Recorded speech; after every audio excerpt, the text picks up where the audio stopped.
Today, we're going to break down every single thing a U.S. paratrooper carried into battle during World War II. And as we do, we're going to uncover a pretty startling truth.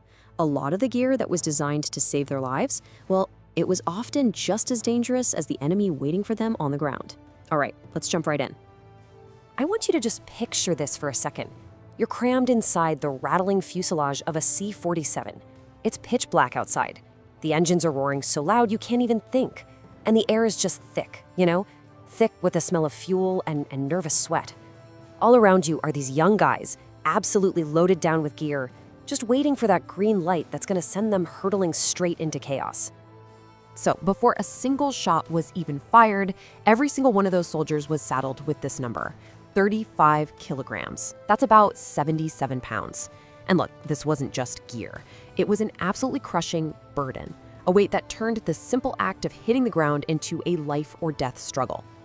So you gotta ask, why so much? Why carry all that weight? Well, to get that, you have to understand who these guys were. We're talking about the paratroopers of the 82nd and 101st Airborne. They were basically America's brand new weapon of war, a fighting force designed to be dropped completely alone, deep behind enemy lines. And their mission, it was just brutal.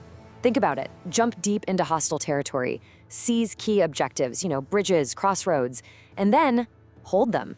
Hold them against whatever the enemy threw at them with absolutely no support. No tanks, no artillery coming to help. What that meant was simple. Everything you needed to fight and everything you needed to survive, you had to carry on your own back. Okay, so let's really break this gear down. And we're gonna start with the stuff that was actually designed to protect them because, and here's the paradox, it often created a whole new set of dangers all its own. A perfect example of this is the M1 helmet. On one hand, it was an absolute lifesaver, right? This steel pot could stop shrapnel, no question. But then you look at the other side of the coin.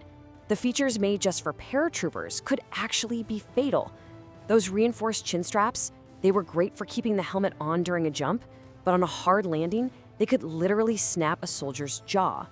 And the sheer weight of the thing could twist a guy's neck. It was protection and peril, all in one piece of gear. And it was the exact same story with their iconic M42 jump uniform. It was brilliantly designed. You had reinforced elbows and knees, these massive pockets for grenades and ammo. But there was a huge flaw with the early versions. The fabric, it was just too weak. It tore way too easily. In fact, after the jumps into Normandy, soldiers were literally hand-sewing their pockets shut just so their gear wouldn't fall out in the middle of a firefight. Now, obviously, a soldier is nothing without his weapon. But for a paratrooper, well, just carrying that firepower created a whole different kind of danger. And these guys were armed to the teeth. They had some of the best weapons of the war. You're talking the powerful M1 Garand, the lighter M1 carbine, the absolutely devastating Thompson submachine gun. And that's not even mentioning all the grenades, knives, and explosives they were packing. But here's the huge problem. When you leap out of an airplane, that rifle slung over your shoulder, it becomes a massive snag hazard. It could get tangled up in the parachute lines in a split second. And if that happens, well, your chute might not open right, or you could get sent into a completely uncontrollable spin. And this just shows you the insane choices these men had to make. Can you even imagine being so worried about your own rifle tangling you up that you just throw it away in midair? You're just hoping you can find it again on the ground, all while the enemy is shooting at you? It's unbelievable. Their most important tool for fighting the enemy became a direct threat to their life before the battle even started. All right, so on top of all the weapons and the armor, there was just the sheer volume of everything else they needed to survive and fight on their own.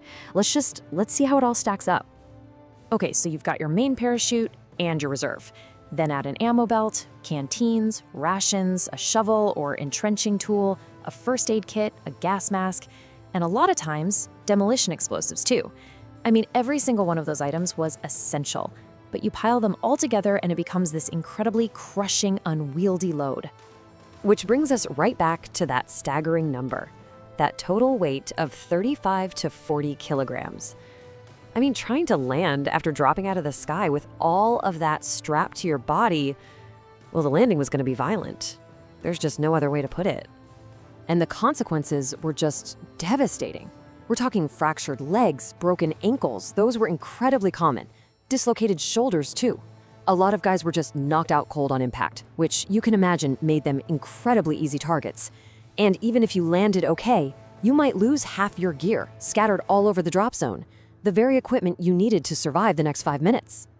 But amidst all this heavy, frankly dangerous equipment, there were these small, almost weightless items, and they carried a totally different kind of burden. They carried the weight of hope, the weight of identity. Probably the most famous of these is the little cricket clicker. Imagine you've landed, it's pitch black, you're completely alone, separated from your unit. You can't just shout out, right? You'd give away your position. But a single click-clack from this little toy, answered by 2 more clicks, that was a lifeline. A simple metal sound that, in the absolute chaos of Normandy, meant everything. It meant, I am not the enemy. I am here. I am a friend. And then you have this, the individual first aid packet. Now, medics did jump with the paratroopers, but that red cross on their helmet, a lot of times it just made them a bigger target. So more often than not, if you got hit, you were on your own. And that one small packet of bandages you had in your pocket, that was it. That was your only hope of survival until help could get to you, which might be hours or even days later.